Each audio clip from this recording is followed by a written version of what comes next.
ทุกคนน่าจะเคยได้ยินใช่ไหมว่าประเทศไทยเราเป็นแชมป์ส่งออกข้าวอันดับหนึ่งของโลกคือถ้านึกถึงข้าวก็ต้องเป็นข้าวจากไทยถึงขนาดที่เราเคยได้รับฉายาว่าเป็นครัวของโลกแต่วันนี้เราเสียแชมป์ส่งออกข้าวให้กับอินเดียและเวียดนามไปเรียบร้อยแล้วยังไม่หมดแค่นั้นล่าสุดเราก็เพิ่งเสียแชมป์ส่งออกกุ้งแช่แข็งให้กับประเทศเอกวาดอร์ไปยังมีสินค้าส่งออกไทยอีกหลายอย่างมากๆที่กำลังถูกหลายๆประเทศแซงหน้าเหมือนกันดูเหมือนว่าโอกาสของภาคส่งออกไทยกำลังจะค่อยๆหายไปในเวทีการค้าโลกเอาแล้วที่ภาครัฐพยายามเกาะหูเราเสมอว่าการส่งออกของไทยนั้นดีอย่างนั้นอย่างนี้จริงๆแล้วมันดีจริงหรือเปล่าอะไรคือปัญหาที่ทำให้ภาคส่งออกต้องสะดุดจากครัวของโลกสู่ประเทศที่เสียแชมป์ส่งออกติดๆกันแบบนี้มันเกิดอะไรขึ้นบ้างวันนี้เราจะมาสำรวจเรื่องนี้กันขอเริ่มจากการพาทุกคนไปทำความเข้าใจประวัติศาสตร์เศรษฐกิจไทยกันก่อนการเปลี่ยนแปลงการปกครอง 2475 นับว่าเป็นจุดเริ่มต้นของการพัฒนาเศรษฐกิจไทยในตอนนี้เลยก็ว่าได้จากการนำของรัฐบาลปรีดีพนมยงค์ที่เริ่มทำแผนเค้าโครงเศรษฐกิจขึ้นมาหรือที่เรียกว่าสมุดปกเหลืองโดยมีจุดประสงค์เพื่อวางแผนนโยบายที่สำคัญอย่างการจัดสรรแรงงานทรัพยากรจัดสรรทุนเพื่อสร้างรากฐานทางเศรษฐกิจให้กับประชาชนอย่างทั่วหน้าซึ่งถือว่าเป็นอะไรที่ใหม่มากๆกับสังคมไทยในเวลานั้นแม้สมุดปกเหลืองจะไม่ถูกผลักดันจนสำเร็จเพราะมีการรัฐประหารแต่แนวคิดเพื่อการสร้างรากฐานทางเศรษฐกิจไทยก็ได้ถูกผลักดันอีกครั้งจนเกิดเป็นแผนพัฒนาเศรษฐกิจและสังคมแห่งชาติฉบับที่1ขึ้นในสมัยรัฐบาลจอมพลสฤษดิ์โดยในแผนฉบับนี้จะเน้นลงทุนในสาธารณูปโภคขั้นพื้นฐานเป็นหลักไม่ว่าจะเป็นคมนาคมขนส่งพลังงานไฟฟ้าต่างๆเหมือนเป็นการปูทางให้เอกชนทั้งไทยและต่างชาติสามารถเข้ามาลงทุนเพิ่มขึ้นและมันก็ยังส่งผลให้ภาคเกษตรและอุตสาหกรรมเติบโตขึ้นด้วยต่อมาในยุครัฐบาลพลเอกชาติชายชุนวันเศรษฐกิจไทยก็ได้ก้าวหน้าไปอีกขั้นจากนโยบายเปลี่ยนสนามรบเป็นสนามการค้าในปี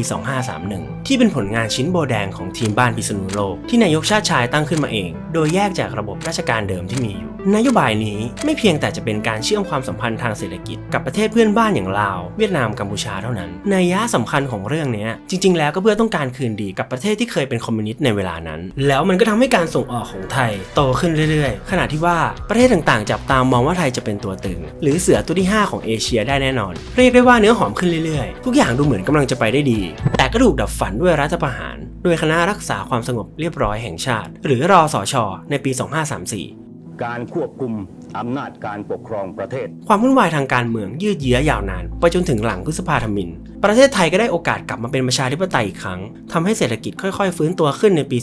2539 แต่ค่าเงินบาทก็วูบลงทันทีก็ต้องมาพบกับวิกฤตต้มยำกุ้งอีกในปี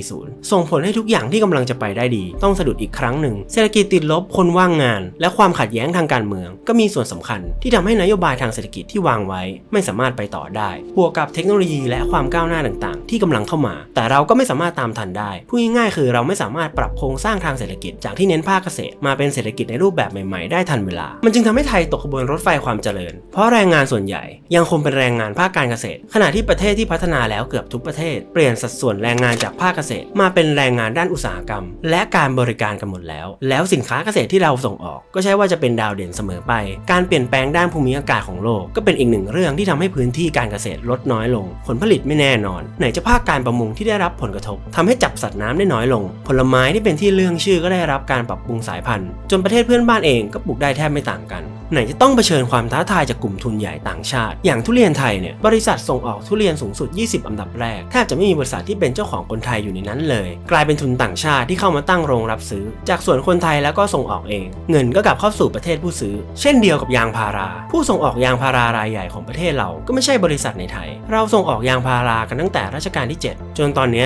เราก็โดดเด่นอยู่ที่ยางดิบยางธรรมชาติขณะที่มาเลเซียสร้างมูลค่าเพิ่มให้สินค้าแปรรูปเป็นผลิตภัณฑ์ยางถุงมือยางยางรถยนต์จนมียอดส่งออกทำรายได้มากที่สุดติดอันดับโลกดร.เศรษฐพุทธผู้ว่าการธนาคารแห่งประเทศไทยเคยพูดถึงเรื่องนี้ไว้ว่าประเทศไทยยังขาดการเติบโตเชิงนโยบายเพราะเศรษฐกิจไทยราวๆ 60% ยังคงอยู่ในอุตสาหกรรมโลกเก่าเช่นสินค้าเกษตรยางยานยนต์ปิโตรเลียมและการท่องเที่ยวถึงแม้ว่าจะเติบโตได้สูงมากๆในช่วงเวลาสั้นๆแต่คุณภาพหรือทักษะของแรงงานในสาขาเหล่านี้มักจะไม่เพิ่มขึ้นและสุดท้ายราคาของสินค้าเหล่านี้ก็ต้องถูกราคาตลาดควบคุมอยู่ดีจะเห็นว่าที่ผ่านมาเราพึ่งพาการลงทุนจากต่างประเทศเป็นหลักแต่ไม่เกิดการพัฒนาเทคโนโลยีภายในประเทศเลยมันก็เลยทำให้ประเทศไทยยังติดกับดักรายได้ปานกลางอยู่แตกต่างจากกลุ่มเสือเอเชียที่พัฒนาเทคโนโลยีต่างๆอยู่ตลอดจึงรักษาการเติบโตได้ในระยะยาวคือต่อให้ไทยส่งออกข้าว100 กิโลก็ยังเทียบไม่ได้กับไต้หวันที่ส่งออกชิปเพียงแค่ตัวเดียวน่าเศร้าใจไหมล่ะแล้วประเทศอื่นๆเขามีวิสัยทัศน์นโยบายรวมถึง mindset ในการวางรากฐานทางเศรษฐกิจยังไงบ้าง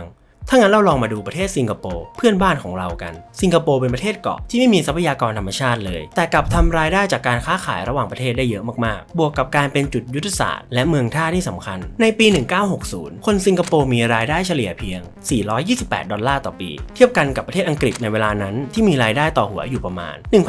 $1,380ต่อปีซึ่งมันก็ต่างกันมากๆแต่ผ่านไปเพียงแค่50 ปีคนสิงคโปร์มีรายได้กระโดดไปที่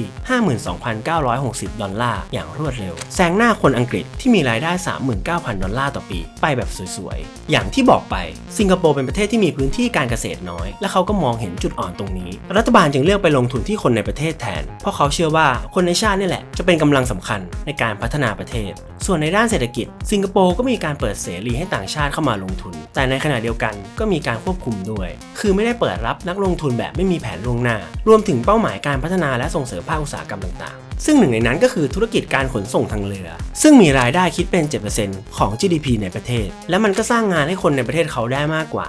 170,000 คนสิงคโปร์กลายเป็นเมืองท่าที่สำคัญมากๆในภูมิภาคนี้คือสามารถพูดได้เลยว่าถ้ามีการขนส่งทางเรือยังไงก็ต้องผ่านสิงคโปร์ในปัจจุบันท่าเรือสิงคโปร์ถือว่าเป็นท่าที่มีตู้สินค้าใหญ่ที่สุดเป็นอันดับ2ของโลกซึ่งเรือจากท่านี้สามารถเดินทางขนสินค้าเชื่อมกับประเทศต่างๆได้มากกว่า123ประเทศทั่วโลกไม่ใช่แค่ท่าเรือเท่านั้นสังเกตไหมว่าทำไมสินค้าหลายๆชนิดไม่ว่าจะที่ไหนในโลกถูกส่งออกซื้อมาขายไปโดยเทรดเดอร์บริษัทสิงคโปร์ทั้งนั้นโดยใช้วิธีซื้อมาจากอีกประเทศหนึ่งแล้วก็ส่งออกให้กับอีกประเทศหนึ่งคือทำกำไรจากส่วนต่างโดยไม่ต้องผลิตสินค้าในประเทศตัวเองด้วยซ้ำความสำเร็จเหล่านี้เกิดขึ้นได้โดยนโยบายการบริหารของภาครัฐที่มีประสิทธิภาพมีแนวทางที่ชัดเจนในการกำหนดโมเดลการสร้างรายได้ของประเทศที่ไม่ใช่แค่ผลิตแล้วก็ขายไปเท่านั้นแต่ยังมองไกลถึงการใช้ Big Data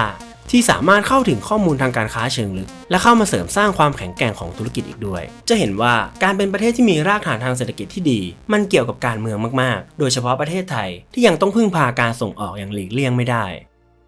ที่เล่ามาทั้งหมดนี้คือเราอยากจะแนะนำให้ทุกคนรู้จักกับผู้สนับสนุนของเราในคลิปนี้นั่นก็คือ Exim Radar Exim Radar คือผู้ให้บริการข้อมูลด้านการหารายชื่อผู้นำเข้าต่างประเทศซึ่งมีข้อมูลแทบจะทุกอย่างที่จำเป็นในการหาตัวแทนนำเข้าส่งออกแล้วเขาก็มีแพชชั่นแล้วก็ความตั้งใจมากๆที่จะผลักดันสินค้าไทยให้แข็งแกร่งและทวงแชมป์ส่งออกกลับคืนมา Exim Radar เป็นเครื่องมือที่จะช่วยทำให้บริษัทไทยเห็นเป้าหมายที่ชัดเจนรู้ว่าสินค้าที่ต้องการจะส่งออกลูกค้าของคุณเป็นใครแล้วก็อยู่ที่ไหนเขามีข้อมูลรายชื่อผู้นำเข้าสินค้าในต่างประเทศโดยตรงเพียงแค่กดที่ปุ่มค้นหาก็จะพบกับรายชื่อผู้นำเข้าในต่างประเทศที่เคยซื้อสินค้าชนิดเดียวกันกับที่คุณกำลังขายอยู่แถมยังดูได้ด้วยว่าที่ผ่านมาผู้นำเข้ารายนั้นเคยซื้อสินค้าอะไรปริมาณเท่าไหร่บ้างที่สำคัญสุดๆเลยก็คือมีคอนแทคให้ติดต่อผู้นำเข้าได้โดยตรงที่เหลือมันก็เป็นหน้าที่ของคุณแล้วล่ะที่จะพุ่งชนเพื่อนำเสนอสินค้าของคุณได้เลย Exim Radar ยังมีข้อมูลของประเทศต่างๆถึง165ประเทศทั่วโลกและมีรายชื่อผู้นำเข้าสินค้าในฐานข้อมูลกว่า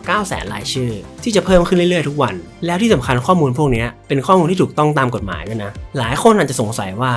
แล้วข้อมูลพวกนี้จะช่วยให้การนำเข้าส่งออกสินค้าง่ายขึ้นได้ยังไงใช่ปะถ้าจะให้อธิบายง่ายๆเลยก็คือสมมุติว่าคุณมีข้าวและอยากจะส่งข้าวหอมมะลิของไทยไปขายที่อเมริกาถ้าเป็นแต่ก่อนคุณก็อาจจะต้องไปออกบูธงานแสดงสินค้าแต่ตอนนี้มันจะง่ายกว่านั้นโดยที่เราไม่จำเป็นต้องเป็นฝ่ายรอต่อไปเพราะ Exim Radar กำลังจะทำให้คุณกลายเป็นผู้ล่าที่มองเห็นเป้าหมายรู้ว่าต้องติดต่อผู้นำเข้ารายไหนโดยใช้ข้อมูลจาก Exim Radar เข้าไปติดต่อกับผู้นำเข้าที่อยู่ในต่างประเทศโดยตรงโดยไม่ต้องรองานแฟกต่อไป